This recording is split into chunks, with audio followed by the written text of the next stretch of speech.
Alors la suite, la deuxième vidéo. Donc en résumé, lorsque on a un polygone circonscrit, ça veut dire qu'on fait le cercle à l'extérieur du polygone. Le polygone est à l'intérieur. Dans ce cas-là, on voit tout de suite que le rayon du cercle devient ce côté-là, et ce côté-là, c'est le côté de mon triangle isocèle.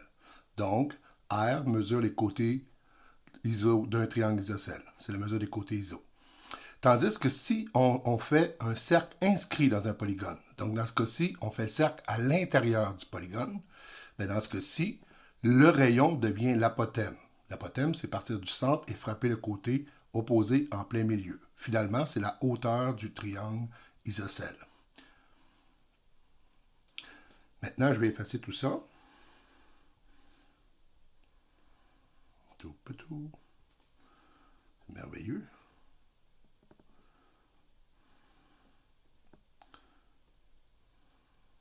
Bon. OK. Donc là, maintenant, on va voir les types particuliers de triangles, de figures, de polygones réguliers. On va commencer par le carré.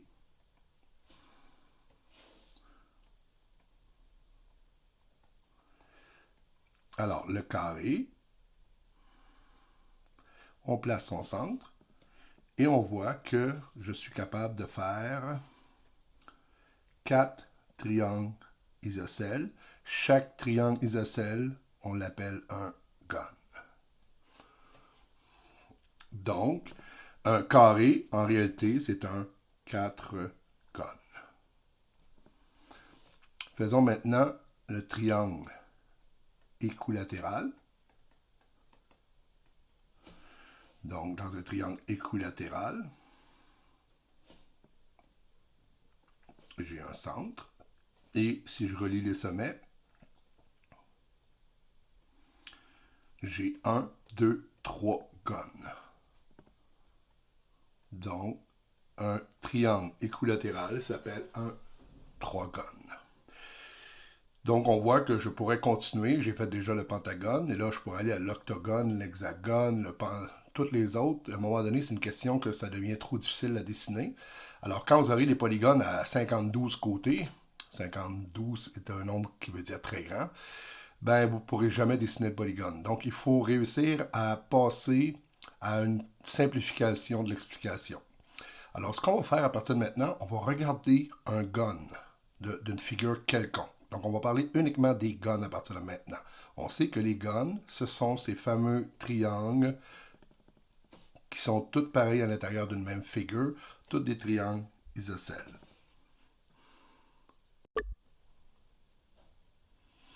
Continuons.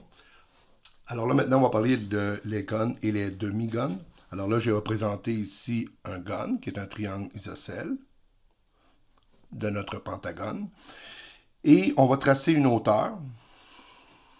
Et on obtient deux triangles rectangles isométriques. On va décider d'appeler des demi-gones ces triangles rectangles. Donc, un demi-gone est simplement un triangle rectangle qui provient d'un triangle isocèle de notre polygone régulier. Et à partir de maintenant, c'est uniquement ces demi-gones-là que, lorsque je vais faire des problèmes, c'est-à-dire je vais dessiner ceci, et ceci, ce sera toujours un demi-gone. Alors, qu'est-ce qui arrive quand j'ai un polygone régulier avec, on va dire, 48 côtés? Ben, ce qui va arriver, je vais continuer en haut. Combien y a-t-il de gones, de triangles isocèles? Ben, 48 côtés veut donc dire 48 gones. Mais combien j'ai de demi-gones? J'en ai 2 fois 48, c'est-à-dire 96 demi-gones. 96 triangles rectangles dans un polygone régulier à 48 côtés.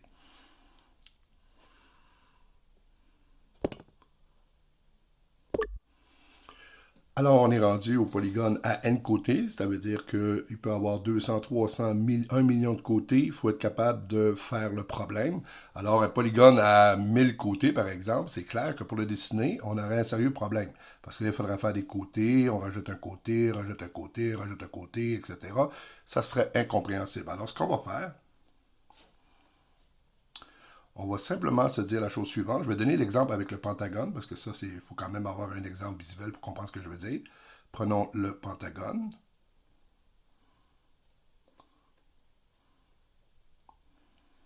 On voit que dans un pentagone, 5 côtés, je peux tracer 5 gones. Donc maintenant, je vais faire une hauteur dans un de ces gones. Supposons celui-ci. Je fais la hauteur. Et je vais m'intéresser à ce demi-gone. Alors, qu'est-ce que de particulier, ce demi-gone? Ben, c'est que si on sait que le cercle passe soit à l'extérieur, comme ceci, ben, automatiquement, ça veut dire que dans ce triangle rectangle, la ligne qui est ici correspond au rayon du cercle. Par contre, si on nous dit que le cercle passe à l'intérieur du polygone régulier, ceci, ben dans ce cas-là, on réalise que le rayon du cercle serait plutôt la hauteur du demi-gone. Bon. Alors maintenant, l'idée en arrière de ceci, c'est très simple, c'est qu'un polygone à n côtés, ça devient simplement un problème à combien de demi-gones? À 2n demi-gones. Donc, il y a donc 2n demi-gones. En d'autres mots, il y a 2n triangles rectangles.